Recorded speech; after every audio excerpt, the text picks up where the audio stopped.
Welcome to Smex Ed. Class is in session. I'm your host, Amanda King, and I'm here to teach anybody who wants to fucking listen how to have the audacity to say fuck it to societal standards and live their most authentic life. This podcast is dedicated to bringing the sexual conversations we have behind doors onto the main fucking stage.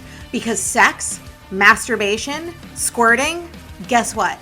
It is all normal. And by bringing these conversations to the forefront, we help people feel less alone in this world.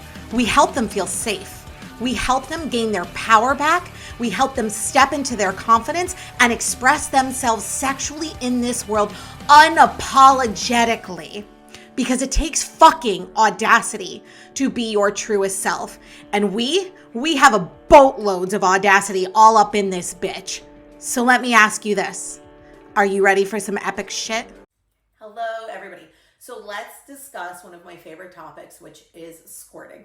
Now, squirting is also called by its scientific name, which is female ejaculation. But female ejaculation is also two separate entities, but they're kind of like in an umbrella term of female ejaculation. So female ejaculation is squirting, but it is also when a woman is able to ejaculate, which some women can ejaculate, a milky white substance that is produced in the skin glands, which is the female prostate. It's named the female prostate, it's not actually a prostate.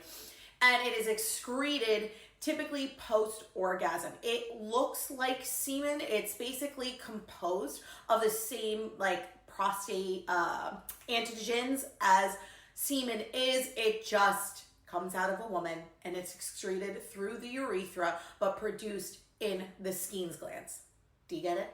Now, female squirting is a bit different. Squirting is more of a watery-like substance that's stored in the bladder and excreted through the urethra, either pre, during, or post-orgasmic state. Typically, ejaculation happens after orgasmic state, but some women can ejaculate without having an orgasm because their bodies are fucking fascinating. Now, let's just talk a little bit of statistics here.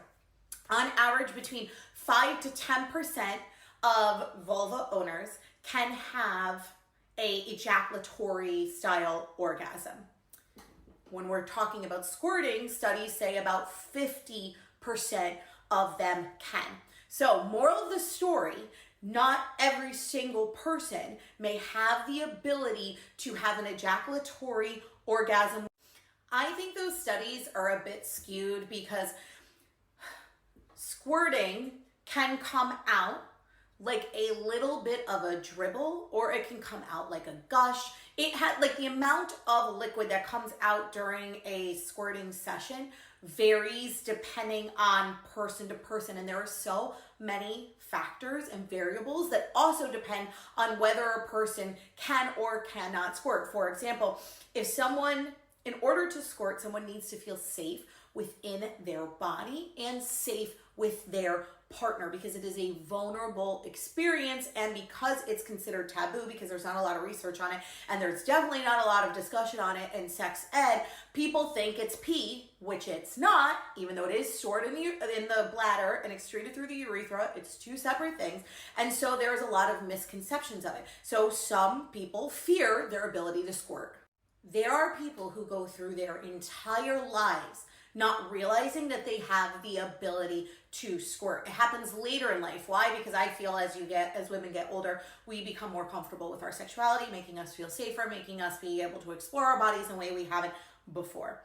But typically, when you are someone who squirts, the sensation mimics having to pee, which also is kind of like a myth. So our bodies are fascinating. Sometimes it can happen like a gush. It just kind of comes out of you.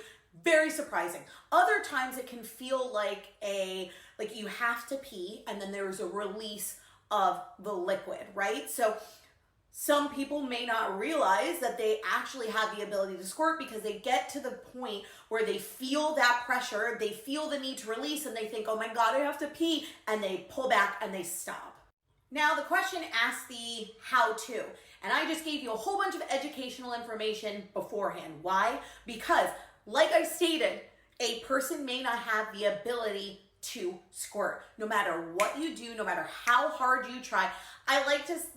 I mean this in the most non-offensive way possible. It has nothing to do with you sometimes. That person needs to feel comfortable enough in their bodies and with their sexuality and the capabilities that they are able to produce with their body in order to feel safe enough to allow that to happen. Now, when we are talking about stimulation and what causes squirting, here's an answer you're not gonna like. It's different for every single person. Sometimes it is clit stimulation. There are people who get off via G-spot, A-spot, cervical stimulation. It really depends on the person. So if you are looking to help your partner squirt, I don't know why I keep air quoting everything, like it doesn't exist.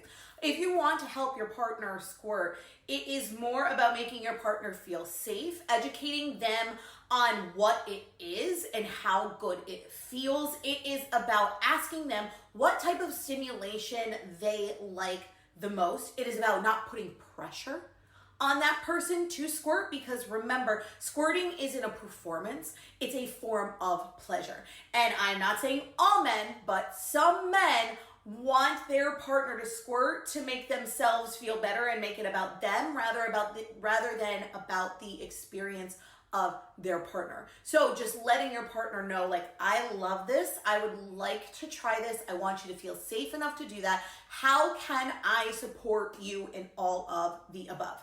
And what type of stimulation do you like the most? And you need to recognize that if your partner has the ability to squirt, it may take a while for them to allow themselves to feel that, because women already struggle with disruptive thoughts and intrusive thoughts during sex. It is very hard for women to shut their brains off and be very present in their body during sex for a lot of reasons. Past trauma, society telling us that we should fear our bodies and that our bodies are evil and that our bodies are gross, or that our bodies aren't meant to feel pleasure, our bodies are just meant to reproduce. There are so many determining factors that affect the psyche of anybody during sex, but I think specifically, like more especially women. And so it is about just making your partner realize how safe they are with you in the exploration of their body. Now, if your partner is looking to find out if they can squirt, here's my number one suggestion. Tell them to masturbate without you. Self-pleasure and self-exploration is when a person feels the safest in their body. And so a lot of people may not realize they have the ability to squirt until they start masturbating and they start finding out what makes them tick, what feels really good, combination of stimulation that they like. This all happens the best, the safest, the most frequently during masturbation. So once again, it has nothing to do with you as their partner. You just need to encourage them to try self-exploration. Babe, why don't you try masturbating? Like, do you need a toy? What type of toys do you like? Do you not know? Let me help you figure out what type of toys you like. Let's do this together, so that they feel like you're part of the process, you feel like they're part of the process, but you're giving them the space and the support that they need in order to explore their own bodies. And I get that this may not be the answer that you want, because you want the how-to. You want the fingering motions. You want to know what to do with your tongue. You want to know where to, like, nip, bite, suck, whatever. But the fact is, it's different on every single person. There is no guide, even though you will get emails by every sex toy company on this planet of the 5 ways to make your girl squirt. It's not going to fucking happen. Those are very generic ways, and they're not taking into consideration that every body is different. And so what makes us tick and what makes us come is all different. And so I can't give you how-tos. The how-tos you will receive is having open communication with your partner in order to say, what makes you come? Teach me, guide me, show me, and then be open to being coached about your partner's body. That's the sexiest thing in the entire world, when someone's open to learn their partner's body. I know the world paints sex as being a very, like, black or white type of world, just like our anatomy and what our body is capable of, but there's so much fucking gray area. And so there are how-tos that are going to work. I mean, maybe one of them will, but the biggest how-to is how to communicate to your partner effectively so that you guys can have the best sex life ever. Sex is about taking your ego out and just being open and willing to learn each other. The best sex comes from when two people can openly communicate during, whether it's oral or a hand job or fingering or sex itself, being able to sit here and say, that feels good, or slow down, put your fingers here, touch me there, kiss me there. There is nothing sexier than when two people can openly communicate during sex to have mind-blowing, explosive orgasms. Thank you so much for listening to Smex Ed with Amanda. And some parting words for you today. Remember this: no matter how hard society pushes you down, no matter how many times you fall, as long as you get the fuck back up, they can never stop you. You are unfuckable with. You will win. Don't allow this world to dictate how you show up in it. Don't allow society to make you bend the knee. Instead, make them bend theirs. And don't forget, if you like what you heard, go on to iTunes and Spotify and leave your girl a review. Until next time, my beautiful people.